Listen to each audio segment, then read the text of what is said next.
Myth है कि नहीं हम तंबाकू खाते हैं तो हमें कम नुकसान है, और हम लोग अगर बीड़ी सिगरेट पीते हैं तो हमें ज़्यादा नुकसान है। 8 million death every year is because of tobacco related. जो स्मोकिंग टोबैको के कंपोनेंट है उसका इफेक्ट ज़्यादा जल्दी पता चलता है और ज़्यादा गंभीर पता चलता है। टोबैको को छोड़ना संभव है।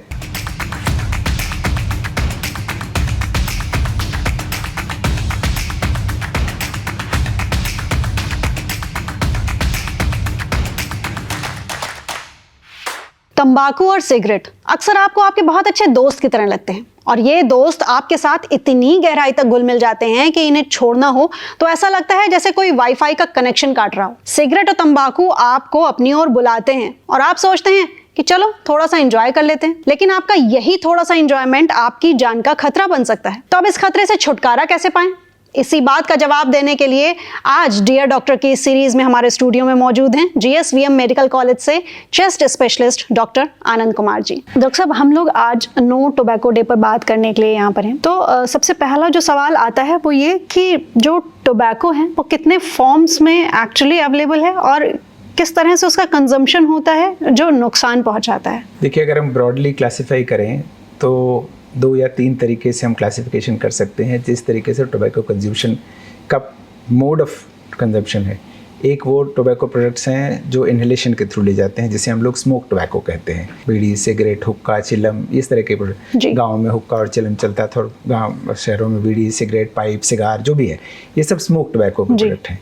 एक दूसरा सेगमेंट है जो मेजर सेगमेंट है खाने वाली टोबैको का, जैसे खैनी है, पान मसाला है, गुटखा है, तंबाकू है, जो पान में जो लोग तंबाकू चबाने वाले तो ये दो मेजर क्लासिफिकेशन। एक तीसरा ग्रुप आ गया है जो से हम लोग कहते हैं इनहेल्ड टोबैको प्रोडक्ट्स, जो प्योर टोबैको का नहीं है लेकिन जो स्मोकिंग से ही रिलेटेड है, लेकिन उसमें कुछ प्रोडक्ट्स ऐसे हैं जो टोबैको से रिलेटेड हैं।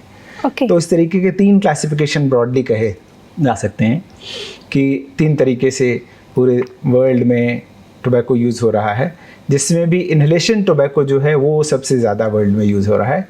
जो खाने वाली टोबैको है वो साउथ ईस्ट एशियन कंट्रीज़ में या फिर लोअर और मिडिल इनकम कंट्रीज़ में ज़्यादा है। तो इस तरह से देखें तो 2 ज़्यादा हार्मफुल जो आपने बताए, एक इनहेल और दूसरा स्मोकिंग से रिलेटेड और एक खाने वाला। तो इन दोनों में अगर हम इनहेल टोबैको की बात करें और च्युइंग टोबैको की बात करें तो इन दोनों में से सबसे ज़्यादा हार्मफुल कौन सा है? देखिए, अगर हम ब्रॉड वे में देखें तो हार्मफुल दोनों ही इक्वल हैं जी। ये एक सोसाइटी में कॉन्सेप्ट है कि जो लोग सिगरेट पीते हैं या इन्हेलेशन टोबैको जो है वो रिलेटिवली ज़्यादा हार्मफुल है as compared to chewing tobacco. क्योंकि आमतौर पर अगर आप कहें कि जैसे हम लोग अपनी क्लिनिकल प्रैक्टिस में बात करते हैं, किसी से बात करें तो वो लोग कहते हैं कि सर मैंने सिगरेट तो छोड़ दिया है लेकिन तंबाकू खा लेता हूँ। तो ऐसा नहीं है कि इन्हेलेशन टोबैको आपने छोड़ दिया और आपने टोबैको खाना शुरू कर दिया तो आपसे उसके नुकसान कम हो गए। बिल्कुल। इन्हेलेशन टोबैको डायरेक्टली आपके लंग्स को, मतलब आपके टॉपिकल इफेक्ट भी जिसे कहते हैं हम, कि डायरेक्ट जहाँ पहुँच रहा है वहाँ इफेक्ट है, प्लस सिस्टमिक इफेक्ट है जिसे हम कहते हैं कि उसके अदर ऑर्गन पर इनडायरेक्ट इफेक्ट है। इन्हेलेशन टोबैको का जो भी स्मोकिंग से रिलेटेड लंग्स पर सीधा सीधा असर है जी, बिल्कुल, और उसके बाकी अंगों पर इनडायरेक्ट असर कहते हैं हम लोग जिसे। जो खाने वाली टोबैको है उसका सीधा असर गट पर है, मतलब आपकी इंटेस्टाइन पे है जी। लेकिन इंटेस्टाइन पे लोगों को उतना असर समझ में आता नहीं है, लेकिन उसके जो जब एब्जॉर्ब होता है वो पार्ट तो अदर ऑर्गन पर उसका इफेक्ट उतना ही है जितना आप इन्हेलेशन टोबैको का इफेक्ट है। तो दोनों ही इक्वल हार्मफुल है। ये एक मिथ है कि नहीं हम तंबाकू खाते हैं तो हमें कम नुकसान है, और हम लोग अगर बीड़ी सिगरेट पीते हैं तो हमें ज़्यादा नुकसान है। तो अब इसके इफेक्ट्स की अगर हम बात करें, जैसा कि अभी आपने बताया, हम लोग जैसे नॉर्मली मानते हैं कि लंग्स पे बहुत ज़्यादा असर पड़ता है, तो लाइक आपके आंसर से जैसा मालूम पड़ रहा है कि और भी ऑर्गन्स हैं हमारे बॉडी के जो इससे इफेक्टेड होते हैं। तो फिर कौन कौन से ऐसे हार्म्स हैं जो हमारी पूरी बॉडी पे, हमारे और ऑर्गन्स को हार्म पहुँचाते हैं? शरीर का कोई अंग ले लीजिए जी, कोई ऐसा अंग नहीं है जो टोबैको के हार्मफुल इफेक्ट से अछूता हो। कोई भी अंग, आप अपने बाल से शुरू करिए जी और पैर के नाखून तक जाइए, किसी भी अंग का नाम लीजिए, और अगर आप रेगुलरली टोबैको यूज़ कर रहे हैं, चाहे आप इन्हेलेशन टोबैको यूज़ कर रहे हैं, चाहे आप सॉलिंग टोबैको यूज़ कर रहे हैं, उसका इफेक्ट है, चाहे वो डायरेक्ट है चाहे इनडायरेक्ट। शुरू करें, आपके बाल गिरना शुरू हो जाते हैं, बालों की थिनिंग शुरू हो जाती है, दिमाग पर धीरे धीरे पहले तो बहुत अच्छा लगता है जी, उसके बाद फिर उसकी आदत पड़ने लगती है, फिर उसका लती हो जाता है आदमी। आँखों पर इफ़ेक्ट करें तो आँखों पर ग्लूकोमा और डिफरेंट प्रॉब्लम्स होती हैं। मुंह में आप खाते हैं, तंबाकू से रिलेटेड कैंसर है। उसके बाद आप नीचे उतरिए, आप खाना शुरू करते हैं कि सांस खाने की नली में टोबैको का असर है, गैस्ट्राइटिस जिसे कहते हैं, एसिडिटी की प्रॉब्लम, पेट के कैंसर, ये खाने की नली में। आप लंग्स पर आइए, लंग्स पर सभी को पता है इनहेलेशन से कितने तरह के, एम्फीसीमा है, COPD है, क्रोनिक ब्रोंकाइटिस है, लंग कैंसर है। हार्ट पर आइए, myocardial infection, heart attack, heart से रिलेटेड संभावनाएं। उसके बाद आप नीचे उतरिए, किडनी पर भी, किडनी के कैंसर, किडनी पर इफेक्ट। और आज के दौर में जो सबसे हिडन एस्पेक्ट है आपके जेनाइटो-यूरिनरी सिस्टम पर, आपके जेनेटल या फर्टिलिटी पर स्मोकिंग और टोबैको का बहुत बड़ा फ़र्क है, पर्टिकुलरली जो कि धीरे धीरे समय के साथ फीमेल स्मोकिंग भी बढ़ रही है। जी। और रूरल एरियाज़ में टोबैको च्यूइंग फीमेल्स में बहुत है। बिल्कुल। तो उसका इफेक्ट आपकी फर्टिलिटी पर भी है। बोन्स पर आइए तो बोन्स कमज़ोर होती जाती हैं। आप आज कैलकुलेट करें, हम लोगों की बोन्स पहले के लोगों की अपेक्षा बोन पर काफ़ी है। एनवायरमेंटल इफेक्ट भी है, लेकिन टोबैको का बोन पर भी असर है। तो आप शरीर के किसी अंग पे जाइए, कोई अंग अछूता नहीं है जिस पर कि टोबैको का इफेक्ट ना हो। ये बात अलग है कि हम लोग ज़्यादा अवेयर लंग्स के लिए हैं, हार्ट के लिए हैं, कैंसर के लिए हैं और एडिक्शन के लिए हैं, बट शरीर का कोई ऐसा अंग नहीं है जिस पर टोबैको का असर नहीं पड़ता हो। राइट, क्योंकि अभी तक अगर बहुत ज्यादा चर्चा में आया तो लंग्स या फिर ज्यादा से ज्यादा मुंह, इन दोनों चीजों को नुकसान के बारे में सुनने मिलता है। और उसमें भी कैंसर का एस्पेक्ट ज्यादा, मतलब ज्यादा चीज भयावह कैंसर दिखा। लेकिन अगर हम स्मोकिंग की बात करें या इनहेलेशन टोबैको की बात करें तो कैंसर से ज़्यादा हार्मफुल बीमारियां जो लंग्स में हैं वो COPD है, और इसे हम लोग क्रोनिक ऑब्स्ट्रक्टिव पल्मोनरी डिजीज है, जो कि आपको पता भी नहीं चलता कि कब शुरू हो गई। मतलब मैं ये नहीं कहूँगा कि आपकी मृत्यु जल्दी नहीं होती है, लेकिन आपके कष्ट बहुत ज़्यादा होते हैं। और इसी COPD को अगर हम नॉर्मल भाषा में समझना चाहें तो एक तरह का दमा है। दो तरह के दमा हमारे पुराने लोग कहते थे। एक दमा जो बचपन से होता है, जो पीढ़ी दर पीढ़ी आता है, जिसे कहते हैं कि जेनेटिक्स होता है। एक दमा जो हम लोग समय के साथ अडैप्ट कर लेते हैं, वो दमा जो कि स्मोकिंग, इनहेलेशन और बायोमास फ्यूल एक्सपोजर से होता है। ये जो जिस तरह का, जिसे हम लोग दमा कहते हैं या इसे एडल्ट ऑनसेट दमा कहें सामान्य भाषा में, जो 35-40 साल की उम्र के बाद आना शुरू होता है और फिर वो जीवन पर्यंत रहता है, कभी जाता नहीं, आप कितनी भी दवा कर लें। और धीरे धीरे ये स्मोकिंग से रिलेटेड जो दमा है, आप इतनी सारी मेडिकेशंस आ गई हैं, लेकिन समय के साथ बीमारी बढ़ती ही जाती है। कोई ऐसा मेडिकेशन नहीं है जो COPD के प्रोग्रेशन को बंद कर सके। केवल प्रोग्रेशन स्लो होता है। उस बीमारी के बढ़ने की रफ्तार में कमी आती है, बीमारी बढ़ने में कमी नहीं आती है, चाहे कुछ भी मेडिकेशन करें। और उसको खत्म तो वैसे भी नहीं किया जा सकता, खत्म नहीं हो सकती है। यहीं पर अगर हम च्युइंग टोबैको की बात करें तो फिर कई बार सुनने को मिलता है कि कुछ लोगों को इसकी आदत होती है। कई लोगों से सुनने को मिलता है कि सुबह सुबह अगर हम इसको नहीं खाएंगे तो हमारा पेट नहीं साफ होता। तो इस आदत के बारे में क्या कहेंगे? ये भी एक तरह का एडिक्शन है। जब आप टोबैको बहुत लंबे समय तक लेते हैं, चाहे आप इनहेलेशन फॉर्म में लें, चाहे आप उसको च्युइंग के लेवल में, तो टोबैको से कुछ एंजाइम्स, कुछ केमिकल्स रिलीज होते हैं। जी।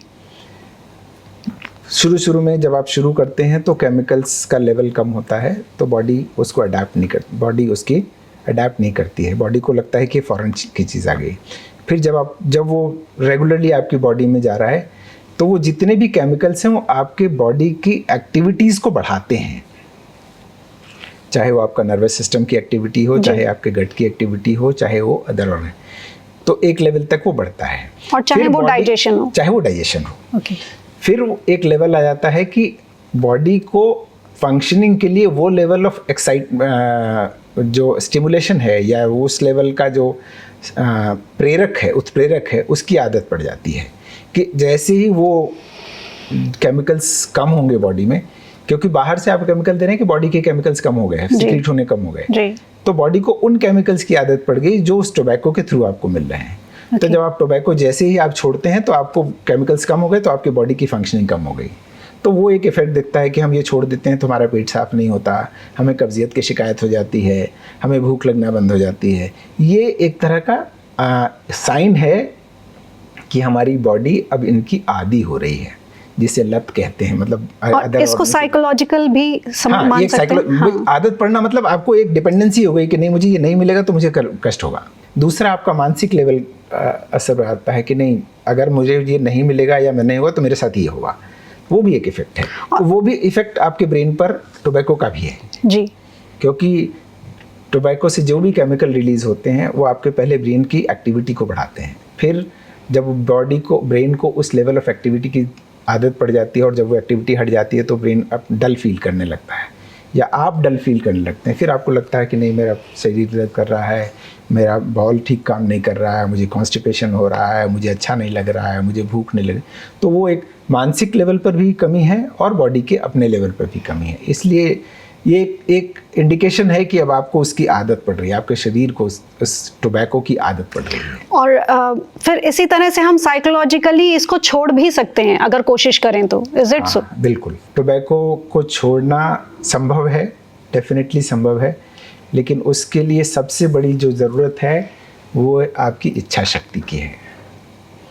और अगर इच्छा शक्ति स्ट्रांग होगी तो आप किसी भी फॉर्म का टोबैको छोड़ सकते हैं। अगर आपकी इच्छा शक्ति स्ट्रांग नहीं होगी तो ऐसा देखा गया है कि जो लोग स्मोकर हैं जी, स्मोकर्स में ज़्यादा ये स्टडी हुई है कि स्मोकिंग में जितने भी लोग छोड़ते हैं, चाहे वो काउंसलिंग से छोड़ें चाहे वो दवा के सहारे छोड़ें, अगर उनकी इच्छा शक्ति मजबूत नहीं है तो उसमें से 20 to 30% लोग वापस विद इन ईयर स्मोकिंग पर वापस आ जाते हैं। तो आपके पास जैसे ऐसे कुछ पेशेंट्स आते हों, आपको क्या एग्जाम्पल मिलता है कि कितनों की इच्छा शक्ति इतनी स्ट्रांग आपको मिली कि उन्होंने टोबैको छोड़ दिया? 20%, 30%, इससे ज़्यादा लोग बाकी वापस चले जाते हैं। मतलब मेरा अनुभव ऐसा है, बहुत सारे लोग तो छोड़ते ही नहीं हैं, और जो लोग छोड़ने का जब उनको छोड़ने का शुरुआत होती है जब आपको बॉडी पर उसका असर दिखने लगता है। अब ऐसे में डॉक्टर साहब उनकी विल पावर को स्ट्रांग करने के लिए आप क्या करेंगे फिर? उसके लिए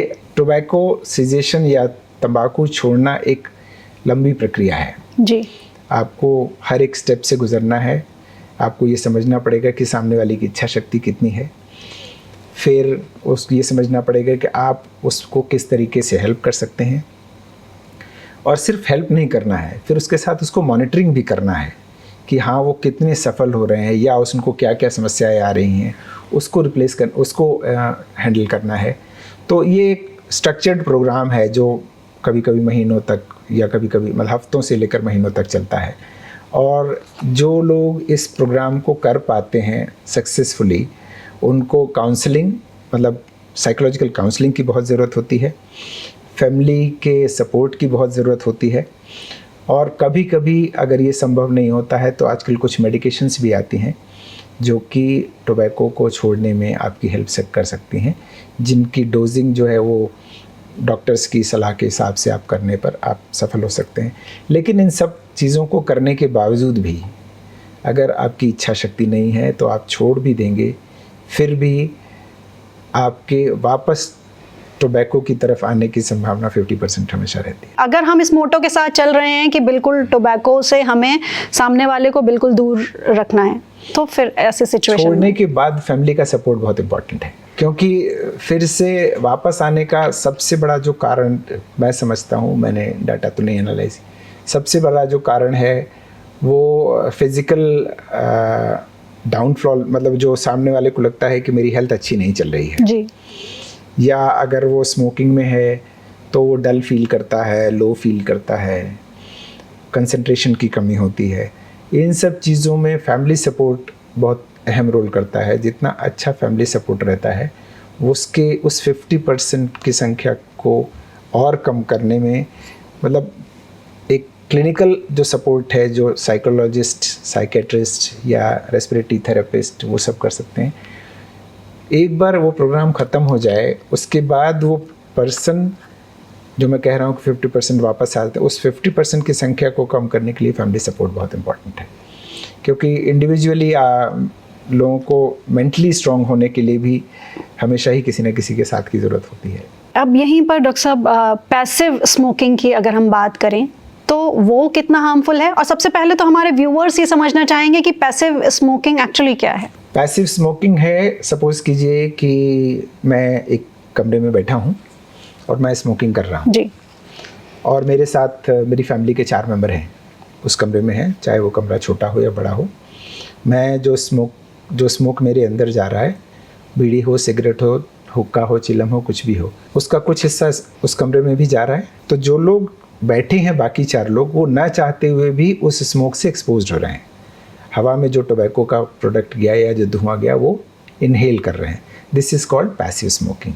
या सपोज कीजिए हम 4 लोगों के ग्रुप में खड़े हैं, ओपन स्पेस में ही हैं, 4 लोगों के ग्रुप में खड़े हैं, तो मैं स्मोकिंग कर रहा हूँ, बाकी के 3 मेरे दोस्त अगल बगल खड़े हैं। तो डायरेक्टली या डायरेक्टली तो नहीं, लेकिन इनडायरेक्टली जब मैं एक्सेल करूँगा, एक तो सिगरेट का धुआं जो निकल रहा है वो उनके आसपास जा रहा है, उसका भले ही कुछ नहीं पोर्शन जा रहा हूँ, बाकी जब मैं एक्सेल करूँगा तो मैं एक फोर्स से एक्सेल कर रहा हूँ, तो वो उसमें भी टोबैको का प्रोडक्ट वापस तो आ ही रहा है, तो वो इनहेल कर रहे हैं जी। तो इस तरीके का जो इनडायरेक्ट स्मोकिंग का इफेक्ट है, that is called passive smoking या इनडायरेक्ट स्मोक या सेकंड हैंड स्मोक कहते हैं इसको। अगर हम भयावहता की बात करें तो WHO का एस्टिमेट है कि अराउंड 8 मिलियन डेथ हर साल टोबैको से रिलेटेड होती है। It's a big number. और उसमें से 1.3 मिलियन ऐसे लोग हैं जिन्होंने कभी स्मोक नहीं किया, they are exposed to passive smoking. My god, is it so? तो लगभग 10% या 13 लगभग, और 15% लोग ऐसे हैं जो स्मोकिंग नहीं भी कर रहे हैं, उसके बावजूद स्मोक के हैजार्ड झेल रहे हैं। ये WHO का एस्टिमेट है 2022 या 2023 के आसपास का। हैवी पॉपुलेटेड एरिया हैं, वहाँ पर तो मैं समझता हूँ कि पैसिव स्मोकिंग का इंसिडेंस भी बहुत काफ़ी ज़्यादा हुआ है एज़ कम्पेयर टू जो ग्लोबल एस्टिमेट है। Obviously. तो वो एक हज़ार्ड है जिस पर अभी हम लोग कंसंट्रेट नहीं कर पा रहे हैं, या हम लोग उसको, अब हम लोग डायरेक्ट स्मोकिंग या डायरेक्ट टोबैको के इंसल्ट कोई अभी नहीं कर पा रहे हैं, तो पैसिव स्मोकिंग। बिल्कुल। मैं मतलब आपके प्रोग्राम से मैं ये कहना चाहूँगा कि ये भी एक एस्पेक्ट है जो फैमिली मेम्बर्स को या जो पर्सन स्मोक कर रहा है उसको समझना है कि स्मोकिंग से सिर्फ मैं अपने को नुकसान नहीं पहुंचा रहा हूँ, मैं अपने साथ वालों को भी नुकसान पहुंचा रहा हूँ। भले ही मुझे नुकसान 5 साल में होगा और सामने वाले को 10 साल में होगा, लेकिन नुकसान तो उसको भी हो रहा है जो उसके साथ रह रहा है। बिल्कुल। सो डॉक्टर साहब, अब हमारे जो डियर डॉक्टर की इस सीरीज़ का जो मोटो है कि हमारे जो भी व्यूअर्स हैं जो स्मोकिंग छोड़ना चाहते हैं, उनके लिए आप क्या कहना चाहेंगे, और जो स्मोकिंग करते हैं, जो टोबैको के एकदम लती हैं, उनको आप क्या मैसेज देना चाहेंगे? मैं अपनी तरफ से ये कहना चाहूँगा कि ये टोबैको आप किसी भी फॉर्म में लेते हों और कितनी भी कम से कम मात्रा में लेते हों, आपके लिए हमेशा ही नुकसानदेह है।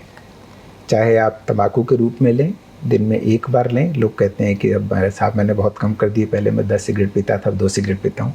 आप 10 पी रहे थे तब भी वो नुकसानदेह था, आप 2 पी रहे हैं तब भी नुकसानदेह है। आप दिन में 4-5-10 मसाले की पुड़िया खाते थे, आज 2 खा रहे हैं। आप चाहे जितना भी कम कर रहे हैं, लेकिन नुकसान आपको हमेशा ही है। और कभी भी कोई भी टोबैको प्रोडक्ट आपको हेल्थ के लिहाज से कभी भी फ़ायदेमंद नहीं हो सकता है। छोड़ने के लिए सबसे बड़ा जो फैक्टर है वो आपकी दृढ़ इच्छा शक्ति है। अगर आप मन में ठान लेंगे तो आपको बहुत कम असिस्टेंस की ज़रूरत पड़ेगी, कम साइकोलॉजिकल काउंसलिंग की ज़रूरत पड़ेगी, कम मेडिकेशन की ज़रूरत पड़ेगी। मेडिसिन्स भी आजकल अवेलेबल हैं, जिसमें कुछ टैबलेट्स भी आती हैं, और छोड़ने के लिए निकोटीन पैच या निकोटीन गम भी यूज़ करते हैं जी। निकोटीन वो भी उसकी कम से कम आवश्यकता पड़ेगी। और एक बार छोड़ लेने के बाद आपको ज़्यादा दृढ़ शक्ति की ज़रूरत है कि नहीं, मुझे दोबारा नहीं शुरू करना है, चाहे उसके लिए मुझे किसी भी तरीके से किसी डॉक्टर के पास जाना पड़े, अपने दोस्तों से हेल्प लेनी पड़े, किसी साइकोलॉजिस्ट से हेल्प लेनी पड़े। छोड़ने के बाद की दृढ़ इच्छा शक्ति ज़्यादा इंपॉर्टेंट है, छोड़ने के समय की दृढ़ इच्छा शक्ति से ज़्यादा। Thank you so much doctor साहब, आपका बहुत बहुत धन्यवाद कि आप हमारे स्टूडियो में आए और नो टोबैको डे पर हमारे व्यूअर्स को इतनी सारी जानकारी, उससे जुड़े इतने सारे हार्म्स बताए। आपका बहुत बहुत धन्यवाद।